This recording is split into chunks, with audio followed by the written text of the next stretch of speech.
उधर दुर्योधन के हृदय में बड़ी जलन पैदा है। मैं ऐसा परास्त हुआ, इनका नाश कैसे करूं, पांडवों का नाश कैसे करूं, क्या कर सकता हूं।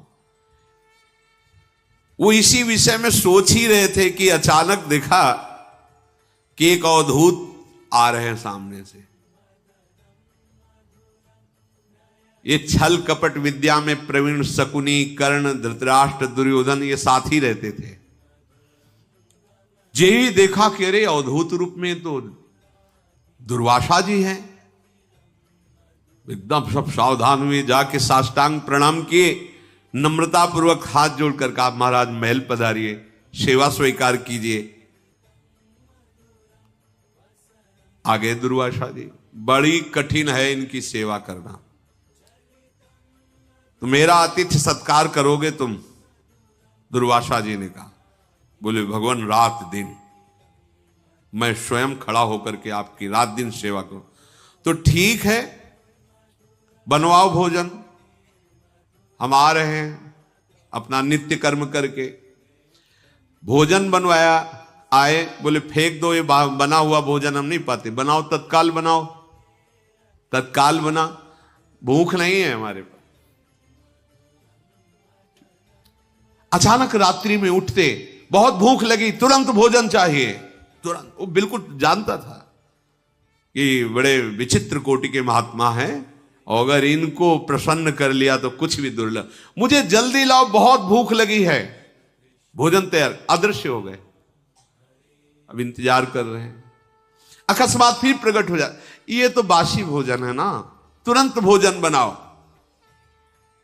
तुरंत भोजन बनाकर, और बार बार दुर्योधन की तरफ बिल्कुल हाथ जोड़े, दास की तरह रात दिन खड़ा रहा। कई बार ऐसी प्रयास किए दुर्वासा जी ने कि फेल हो जाए, बस उस जानता था, बिल्कुल हिम्मत करके ऐसे। दुर्धर्ष मुनि जब देखे कि ये सेवा में बिल्कुल नहीं, वैसे ही शांत भाव से खड़ा है, वहां क्या चाहते हो, तुम्हारे मन का मनोरथ क्या है? अपने सब साथियों की तरफ देखा। उनका महर्षि बड़ी कृपा है कि आपकी सेवा मिल गई, मानो मेरा नया जन्म हो गया, आप प्रसन्न हो गए, और मुझे अब क्या मांगना है। जैसे आप गुरुजन प्रसन्न हो गए, पर जब आप कहते हैं तो हमारे बड़े भाई युधिष्ठिर है ना, बहुत धर्मात्मा है, हमारी प्रार्थना है कि हमारे पूरे कुल को पावन कीजिए। बड़ी सफाई से बोल रहा है। देखो, जब द्रौपदी जी सूर्य के द्वारा दी हुई बटलोई से भोजन पाले, तब आप अपने शिष्य साथ पधारे और फिर प्रसाद पाए, तो हमारा कुल पावन हो जाएगा, क्योंकि बड़े भ्राता हमें तो पावन कर ही दिया। दुर्वासा जी ने कहा तथास्तु। देखो, ये दुष्ट बुद्धि का लक्षण होता है। इतने बड़े महात्मा को प्रसन्न करके क्या मांग रहे हैं?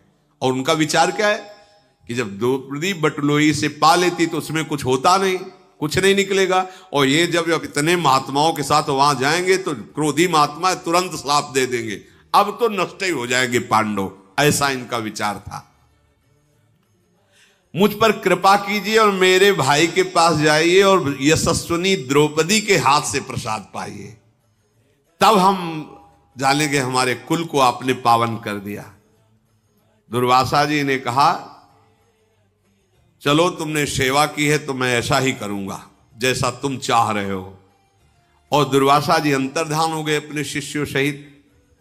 कर्ण का हाथ अपने हाथ में लेके दुर्योधन उछल पड़ा कि अब तो दुश्मनों का नाश ही हो जाएगा, पर उनको यह पता नहीं कि जो भगवान के आश्रित हैं बाल बांका कर सके, चाहे जग बैरी हुए, एक दो की बात क्या।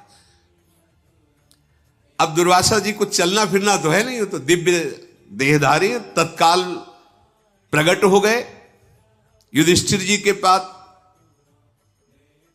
ध्यान में देखा द्रौपदी जी प्रसाद पा चुके, सोई पधारे कुटिया में। जो ही देखा महाराज युधिष्ठिर, दुर्वासा, एक बार तो सबके कपकपी पैदा हो जाती थी, क्योंकि प्रसिद्ध थे ये। साप देना तो इनका बिल्कुल जबान पे समझो, जरा सी त्रुटि हुई कि साओ, अगर प्रसन्न हो गए तो वरदान भी जो चाहो। बहुत से शिष्यों की भीड़ के साथ पहुंचे वहां। युधिष्ठिर जी ने देखा कि सम्मुख महर्षि दुर्वासा तत्काल खड़े हो गए, आदर पूर्वक प्रणाम किया, अर्घपाद्य दिया, बैठाला, पूजा की सब ऋषियों की, और भगवान बड़ी कृपा की, आप पधारे। बोले हाँ भूख लगी, तो ये तो हमारा अहोभाग्य है, आप प्रसाद पाइए। बोले नहीं, थोड़ा नित्य कर्म करके आते हैं, स्नान करके अपने शिष्यों के साथ आप रसोई तैयार करवा लीजिए। अब शिष्यों सहित भोजन करवाना है। मेला चलता था, कहीं वर्णन आता है 60,000 शिष्य, कहीं 10,000 शिष्य। अरे 88,000 ऋषि एक साथ नैमिषारण्य में। 88,000, तुम कितने हो? 88,000 ऋषि, और एक शासन में। ऐसा नहीं था, एक शासन कैसे पर उनका उद्देश्य है ना भगवत भजन। जब उद्देश्य होता है तो हर कष्ट सहकर उद्देश्य का ही पालन किया जाता है। हमारा लक्ष्य भगवत प्राप्ति। अब अपमान हो, सम्मान हो, भूखे रहे, कैसे रहे, हमें भगवत प्राप्ति करना है। युधिष्ठिर जी से कह के कि जा रहा हूं, स्नान नित्य कर्म करके आ रहा हूं, जो ही निकले तो युधिष्ठिर जी ने पूछा द्रौपदी से, प्रसाद पा लिया? बोले हाँ पा लिया। क्या हो, ऐसे कोई सरल महात्मा है कि हाथ जोड़ के कह देंगे महाराज जी थोड़ा सा शाम तक का समय दो, कंदमूल फल ले आए? वो महात्मा तो तत्काल, हमने आतिथ्य का निमंत्रण भी कर दिया। आप क्या?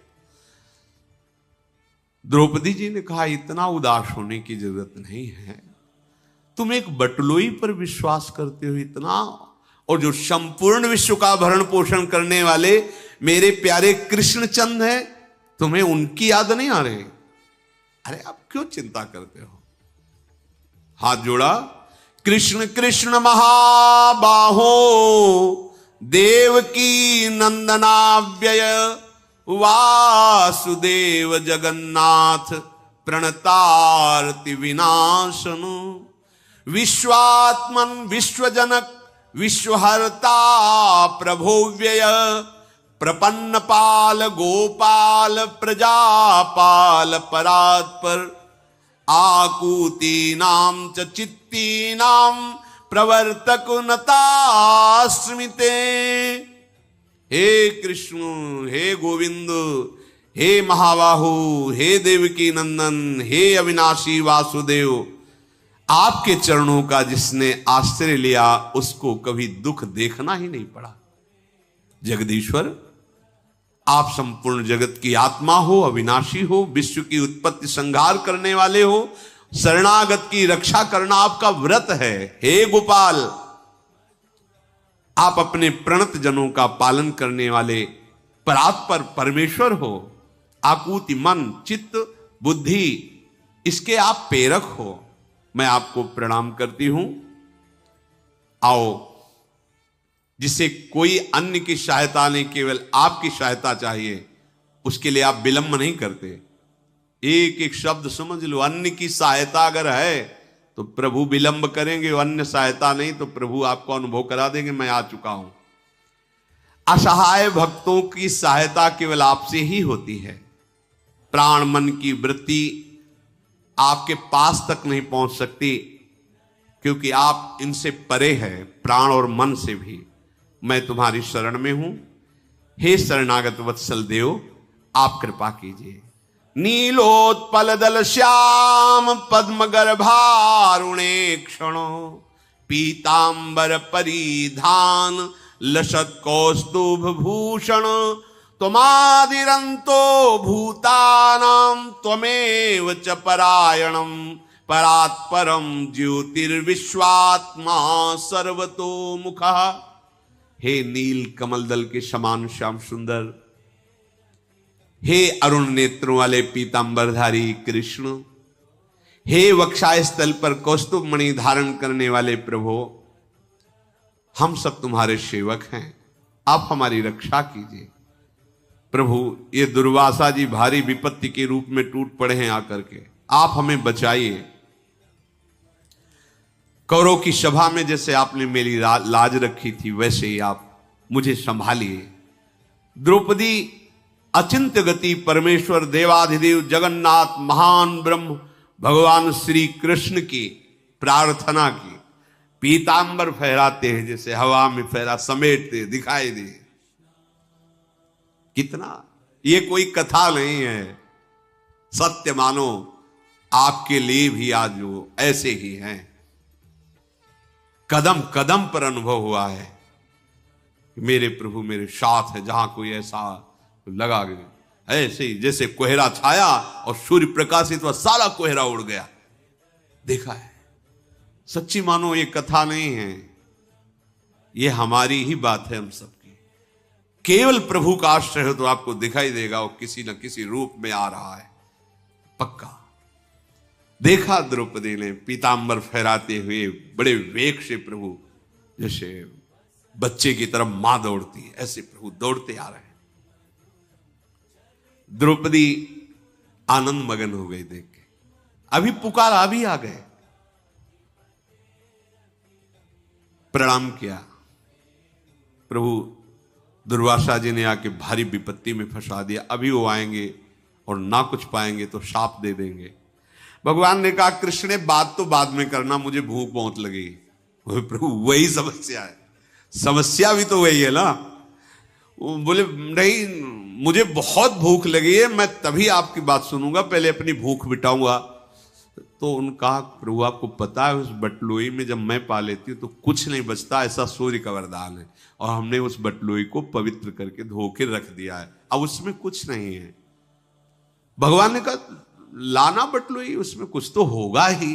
देखो, कर तुम अकर तुम अन्यथा कर तुम।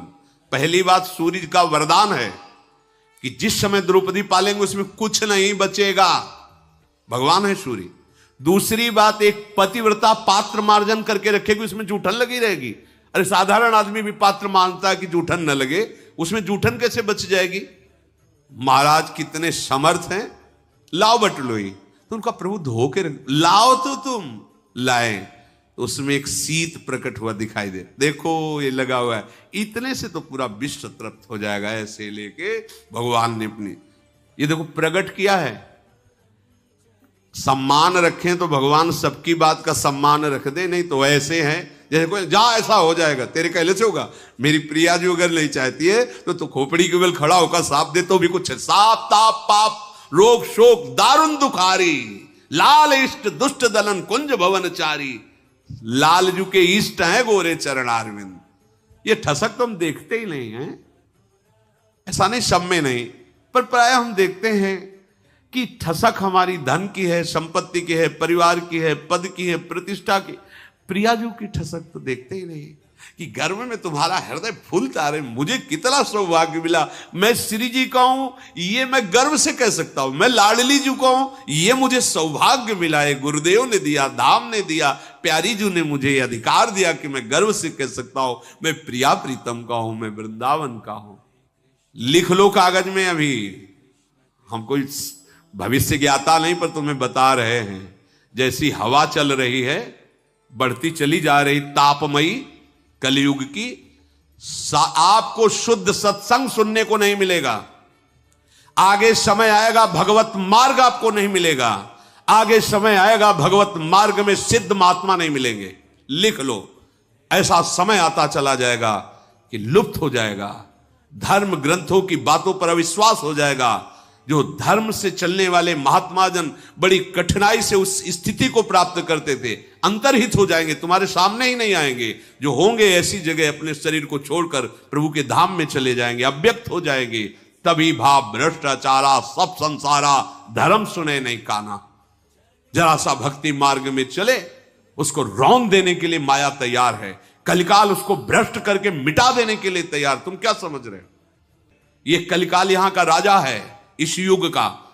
अगर ऐसे महात्माओं की जय होती रही तो कलिकाल चुपचाप बैठा रहेगा, कुछ नहीं कर पाएगा। पर वो राजा है, वो ऐसी कालिक पोत देता है कि श्रद्धा ही न रह जाए, विश्वास ही न रह जाए। अब चलाओ, अब उसका चलेगा राज्य। क्योंकि जहां महात्मा के वचनों का शासन होता है, वहां ना माया प्रभाव दिखाती है, ना कलयुग अपना प्रभाव दिखा पाता है। तो तुम बोलते रहो, तुम्हारी कोई सुनेगा ही नहीं, हम तुम्हें ऐसी जगह खड़ा कर देंगे। वो राजा है यहाँ का, कलयुग का इस समय राज्य है। तो अभी तो बच्चा है, वो ऐसे देख लेता है, बस घुटनों के बल चल रहा है। और जिस दिन खड़ा होकर ताल ठोकेगा, कोई सृष्टि में ऐसा नहीं रहेगा। जहां नाम सुनाई दे, जहां स्वाहा स्वधा, जहां परम पावन धर्म की चर्चा, बोल नहीं सकते, समय आएगा बोल नहीं सकते। देख लेना, ऐसा राज्य आएगा, ऐसा शासन आएगा, पहले से शास्त्रों में लिखा हुआ है। आप जय घोष नहीं कर सकते भगवान की चर्चा नहीं कर सकते, वैराग्य मार्ग का उपदेश नहीं कर सकते, आगे समय आएगा।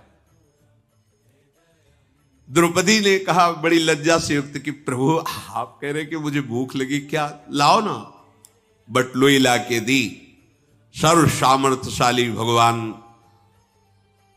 श्री कृष्ण कमल नयन हंसते हुए से उस बटलोई में से एक शाक का पत्ता निकाला। आहा देखो ये कैसे लग सकता है? कोई ऐसे साधारण पात्र धोए तो ऐसे जूठन थोड़ी लगी रहेगी। द्रौपदी जी ने धोया है, जो सती साध्वी परम देवी है, यज्ञ से प्रकट हुई है, कोई किसी मां के गर्भ से प्रकट नहीं हुई, परम प्रवीण सामर्थ्यशाली। और भगवान भास्कर का वचन है, द्रौपदी के पालने के बाद कुछ नहीं बचेगा। ये है श्री कृष्ण। निकाल दिया उसमें भी और अपनी जिह्वा पे रखा और कहा कि द्रौपदी पूरा विश्व तृप्त हो गया, तुम्हारे इस अन्न प्रसाद से पूरा विश्व तृप्त हो गया, क्योंकि मैं तृप्त हो चुका हूं। इतना इधर प्रभु का कहना हुआ कि उधर दुर्वासा जी के पेट में फूलन और सब शिष्यों के। यहां से ऐसा लग रहा है कि मुंह खोले तो अब अन्न निकल जाए, ऐसी स्थिति है। यहां तक भर कर तुम अकर तुम अन्यथा कर तुम बिना खाए। अब गुरु चेला सब एक दूसरे की तरफ देख रहे हैं। युधिष्ठिर की रसोई तैयार हो रही, इतने बड़े सब लोगों के लिए क्या मुंह दिखाएंगे? आचमन करने की जगह नहीं रह गई, खाने की तो बात जाने दो। इधर भगवान ने भेजा, इसमें लिखा है शाहदेव जी को कि तुम शीघ्र जाओ और मुनियों को बुला के लाओ। युधिष्ठिर जी ने कहा प्रभु कंदमूल बोले जाने तो तुम दो। वो गए दुर्वासा जी को बुलाने के लिए। वहां मुनिजन जो है आपस में ऐसी अन्न की खट्टी डकारें आ रही थी कि आचमन भी नहीं कर सकते। सब जल्दी से जल्दी निकले, अपने कपड़े कमंडल उठाए, बोले भाग चलो। अगर वो निमंत्रण दे अब क्या होगा? दुर्वासा जी को याद आ गई अम्बरीश जी की बात कि एक भक्त के यहां जाके थोड़ा हम अपनी तपस्या का रंग दिखाया तो त्रिभुवन में भागना पड़ा। ये उनसे कम नहीं युधिष्ठिर जी। और जब हम खाएंगे नहीं, रसोई इतनी ज्यादा बन गई होगी सब शिष्यों के लिए, तो फिर हम तो भस्म ही हो जाएंगे, अब तो बचेगा ही नहीं। अम्बरीश जी की याद आई, इसमें लिखा है उनको अम्बरीश जी की याद आ गई कि दुर्दशा क्या हुई थी हमारी एक भक्त के साथ खिलवाड़ करने में। दुर्वासा जी बोले शिष्यों से कि महाराज युधिष्ठिर का बड़ा अपराध बन गया, कहीं ऐसा ना हो कि युधिष्ठिर जी हम पर रोष दृष्टि कर ले। जिनसे सब डरते वो डर गए, देख लो। राजा अम्बरीश का प्रभाव मुझे याद करके मेरी पिंडली कांप रही है। दुर्वासा जी ने कहा अरे मैं तो भूल ही गया था कि ये श्री कृष्ण के आश्रित पांडव हैं। अब महामना पांडव मुझे क्षमा करें। वहीं से दुर्वासा जी आंख मूंद के कह रहे मुझे क्षमा करें, मुझे एक कवल भी पाले के साथ। तो शिष्य ने कहा गुरुदेव आप तो पा सकते हो, हम तो बिल्कुल नहीं है, अगर तो उल्टी हो जाएगी। बोले एक ही बात है कि पांडव हमें देख ना पाए, पतली गली से भाग ले। सब शिष्य सहित तुरंत भाग गए। कहीं कहीं कथा में आता है कि वार्ता भी की, पर यहां महाभारत में जो भगवान व्यासदेव जी लिख रहे हैं उसमें लिखा है तत् एतान पृष्ठवैव शिष्या शीघ्रम पलायात। कोई बुलाने आ ना पाए इसके पहले हम भाग चलते, तो शिष्यों सहित भाग गए। दुर्वासा मुनि और उनके सब शिष्य जब जहां जिसको रास्ता मिला उसी गली से जंगल में भागे। जब वहां गए तो देखा कि वहां कोई ऋषि मुनि नहीं है। तो तपस्वियों के मुनि जो वहां आश्रम थे उनसे पूछा कि दुर्वासा जी को देखा? बोले कमंडल और गीले कपड़ा से सब ऋषि भाग के चले गए। इधर पता नहीं क्या हुआ, हमें पता नहीं। लौट के आए और युधिष्ठिर जी से कहा कि वो तो सब ऋषिजन भाग गए। तो भगवान श्री कृष्ण मुस्कुरा दिए, बोले हाँ वो इतने तृप्त हो गए कि अब यहां आने लायक नहीं है, वो सब भाग गए। आप चिंता मत करो, आपका अब कहीं अमंगल होने वाला नहीं है। दुर्वासा ऋषि का अकस्मात इस तरह से आकर के और उनको संकट में फंसाना, भगवान श्री कृष्ण के आश्रय लेकर संकट से निवृत्ति होना, इस प्रसंग से शिक्षा लो। इतना बड़ा काम किया दुर्योधन ने कि दुर्वासा जी को प्रसन्न ये मांग लेता भगवान हमारी बुद्धि शुद्ध करो, भगवान आप हमको एक छत्र चक्रवर्ती सम्राट पद दे दो, ऐसा मांग लेता। देवराज इंद्र पद दे दो, ये मांगा कि ये अगर ईर्ष्या है तो बड़े से बड़ी तपस्या, बड़े से बड़ा सेवा, वो सब व्यर्थ हो जाती। देखो व्यर्थ हो गई ना, उसका सब इतनी बड़ी। दुर्वासा जी की सेवा करके तो कुंती जी ने प्राप्त किया था ऐसा मंत्र, किसी भी देवता को बुला लो। तो जो पांडव प्रकट हुए दुर्वासा जी के दिए हुए मंत्र के द्वारा ही प्रकट हुए। अरे किसी साधु महात्मा ऋषि या कोई तपस्या, किसी देवता की आराधना करके अपना मंगल मांगो, सबका मंगल हो ऐसा मांगो, दूसरों का अनिष्ट क्यों मांगते हो? पर ये ईर्ष्या, ये द्वेष, ये अभिमान सदैव नष्ट करता रहता है। और कैसी भी परिस्थिति आवे, इस चरित्र से शिक्षा लो। किसी दूसरे की तरफ मत देखो, सीधे हरि को बुलाओ, सीधे हरि से। हरि स्मृति सर्व विपद विमोक्षणम, ये सिद्ध बात है। जब आप संकट में हो तो धैर्य पूर्वक प्रभु का स्मरण करो, और प्रभु भी जिनका स्मरण करते हो, लाडली जी का स्मरण करो। राधा राधा राधा, लाडली जी आप संभाल लो, लाडली वो संभाल लेंगी। प्रभु तो कभी कभी हमारे आचरणों पर गुस्सा भी कर जाते, पर हमारी श्री जी नेक हो न रिस्क हो, ऐसी अलवेली सरकार हैं, ऐसी करुणामयी हैं, पूछो मत। बस इतना ही हम कहते कि एक बार विश्वास मानकर राधा राधा राधा, मेरी महारानी जो, हम लोग जैसे भी हैं उनकी अपार कृपा हो, इसी कृपा के बल से हम सब दुखों से निवृत्त होकर श्री जी को प्राप्त कर लेंगे। श्री राधा वल्लभ लाल।